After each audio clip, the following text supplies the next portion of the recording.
जय श्री कृष्ण। अर्जुन के मन में उठी शंकाओं को श्री कृष्ण ने भांप लिया और उनके द्वारा जैसे ही प्रश्न पूछे गए उसका उत्तर श्री कृष्ण उनको आज के श्लोकों में देते हैं। श्री कृष्ण ने तीनों गुणों का स्वरूप अर्जुन के सामने स्पष्ट किया कि सत्व गुण वाला व्यक्ति कैसे होता है, रजोगुण वाला कैसे होता है और तमोगुण वाला कैसे होता है। पर संसार में इन तीनों गुणों से ऊपर उठे व्यक्ति भी होते हैं, जिसका वर्णन अर्जुन ने श्री कृष्ण के सामने किया कि मुझे बताओ कि हम कैसे पहचाने कि ये व्यक्ति का संबंध अब तीनों गुणों से नहीं है।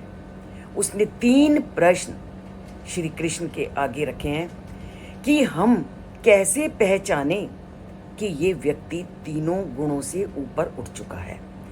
आज उसके पहले प्रश्न का उत्तर ही श्री कृष्ण देते हैं और वो कहते हैं कि जो व्यक्ति तीनों गुणों से ऊपर उठ चुका है उसके लिए सत्व गुण का प्रकाश तत्व, रजो गुण का कर्म का तत्व और तमो गुण का अज्ञान का तत्व कोई प्रभाव नहीं डालता।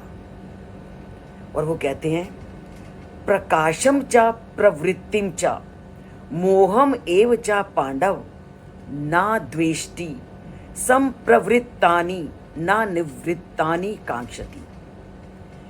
कि जो व्यक्ति इन तीनों गुणों की असलियत को पहचान चुका है तो उसके ऊपर जो सत्व गुण का जो प्रकाश तत्व है वो भी आ जाए, या रजोगुण का कर्म का प्रभाव भी उस पर नहीं पड़ता और तमोगुण का अज्ञान तो उसको छूता ही नहीं है।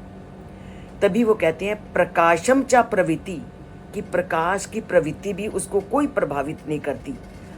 यहाँ इसका क्या मतलब है कि संसार में आपने सत्व गुण वाले व्यक्ति भी ऐसे देखे हैं जो पद प्रतिष्ठा की आकांक्षा रखते हैं, उनको ज्ञान प्राप्त है, उनको सभी शास्त्र ज्ञान भी प्राप्त है, अन्य ज्ञान भी प्राप्त है, परंतु अगर उनके अंदर किसी चीज को प्राप्त करने की अगर आकांक्षा है तो वो तीनों गुणों से ऊपर नहीं उठा। आपने हर रोज देखते हो बहुत बहुत ज्ञानी पाठ पूजा इत्यादि सब करते हैं, परंतु अगर उनके मन में अभी भी श्रेष्ठ पद को प्राप्त करने की लालसा है तो इसका मतलब है वो अभी तीनों गुणों से ऊपर नहीं उठा। उसी प्रकार रजोगुण के जो कर्म होते हैं वो भी उसको प्रभावित नहीं करते। उसका कर्म एकमात्र वही है जो उस परमात्मा की आराधना के लिए है, और तमोगुण से तो वो बहुत ऊपर उठा हुआ होता है। तो श्री कृष्ण कहते हैं कि बहुत आसान है कि जो व्यक्ति तीनों गुणों से ऊपर उठा हुआ है, वो तीनों गुणों से पूरी तरह से उसका कोई नाता नहीं होता। वह संसार में कार्य करता है अपने पहले वाले कर्मों के आधार पर। उस कर्मों के आधार पर वो कार्य कर रहा है, पर उसके वो सारे कार्य उस परम पिता परमात्मा के लिए होते हैं। वह अन्य व्यक्ति जो किसी इच्छा या किसी कामना को लेकर के कार्य करते हैं, ऐसी उसकी कोई इच्छा और कामना नहीं होती।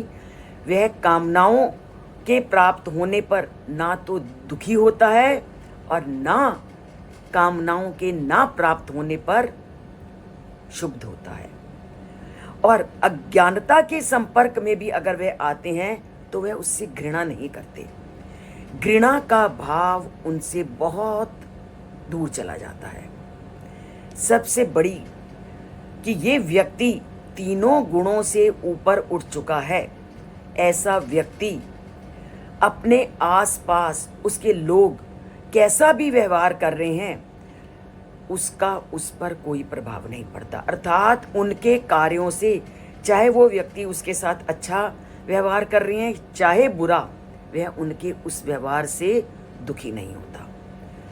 और जो प्रबुद्ध व्यक्ति अर्थात जो तीनों गुणों से ऊपर उठ चुका है, वह अज्ञानता के संपर्क में आते हुए भी उनसे घृणा नहीं करता और उससे में फंसता भी नहीं है, क्योंकि वो तीनों गुणों से ऊपर उठ चुका है। वह अज्ञानी लोगों के संपर्क में भी आता है, परंतु अज्ञानी लोग उसको प्रभावित नहीं कर सकते। मानसिकता युक्त लोगों के जो संसारिक विषयों में लोग लगे होते हैं, वह उसकी भी चिंता नहीं करता। वह अपना समय, अपनी ऊर्जा को सांसारिक पदार्थों और संसार में घट रही घटनाओं से के चिंतन में नहीं लगाता। और जो प्रबुद्ध आत्माएं होती हैं, वो एकमात्र मानव के कल्याण के लिए काम करती हैं। वह ऐसा इसलिए करती हैं क्योंकि ये उनका स्वभाव बन जाता है। दूसरों, तुमने संसार में देखा होगा, कोई व्यक्ति बिना किसी लालच के, बिना किसी फल की प्राप्ति के लोगों का भला कर रहा होता है। और ऐसे हमने बहुत से लोग अभी कोरोना काल में देखे। कोरोना काल में मैंने ऐसे ऐसे लोग देखे हैं जो इस बीमारी को, कि उनको भी ये बीमारी लग सकती है, उस डर को बाहर लगाए निकाल करके लोगों की सेवा करते हुए देखे हैं। तो ये कौन थे? जो तीनों गुणों से ऊपर उठ चुके थे। सेवा की भावना, दूसरों के लिए उपकार की भावना और अपने लिए नहीं सोचना, ये वही कर सकता है जो तीनों गुणों से ऊपर उठ सकता है। और दूसरा कि अज्ञानी लोगों के संपर्क में भी अगर वह आता है तो उनका अज्ञान हमें प्रभावित नहीं करता, परंतु हमारे जैसे लोग हैं, अगर जैसे ही कोई अज्ञानी व्यक्ति के संपर्क में अगर हम आ जाते हैं तो हमारी बुद्धि एकदम उससे प्रभावित हो जाती है। पर तीनों गुणों से जो ऊपर उठ चुका है, उसके ऊपर इन तीनों गुणों में जो व्यक्ति काम कर रहे हैं, वो तीनों गुण वाले व्यक्ति उसको प्रभावित नहीं करते। परंतु जो सामान्य लोग हैं, वो क्या होता है कि ऐसे लोगों के संपर्क में आता है तो वह उनसे प्रभावित हुए बिना नहीं रह सकता। तो तीनों गुणों से अतीत व्यक्ति तीनों प्रकार के लोगों के साथ रहते हुए भी उनके गुणों से प्रभावित कभी नहीं होता। उसका एकमात्र लक्ष्य है कि बेकार की चीजों से अपने समय को व्यर्थ नहीं करना, अपना जो समय है वो उस परम पिता परमात्मा की भक्ति में लगाना। तो ये है अर्जुन के द्वारा पूछे गए प्रश्न का श्री कृष्ण ने उत्तर दिया कि तुम आसानी से पहचान सकते हो कि ये व्यक्ति त्रिगुणा अतीत है, कि ना तो वो सत्वगुण वाले व्यक्तियों से प्रभावित होता है, ना रजोगुण वाले और ना तमोगुण वाले।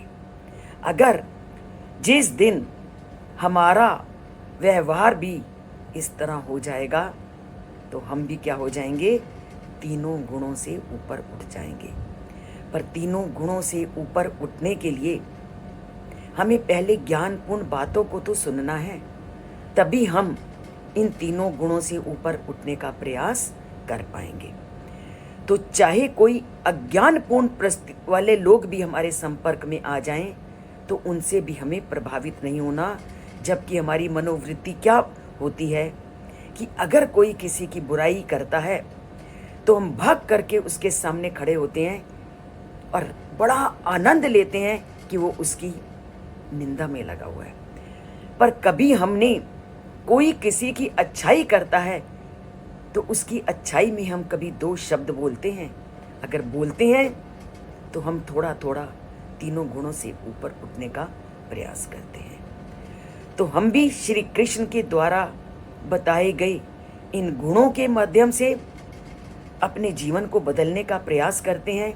और इस चैनल से अगर सब्सक्राइब नहीं किया तो सब्सक्राइब करके, और अगर लाइक जो नहीं करते वो लाइक करके भी हम त्रिगुणा अतीत होने का प्रयास करते हैं। जय श्री कृष्ण।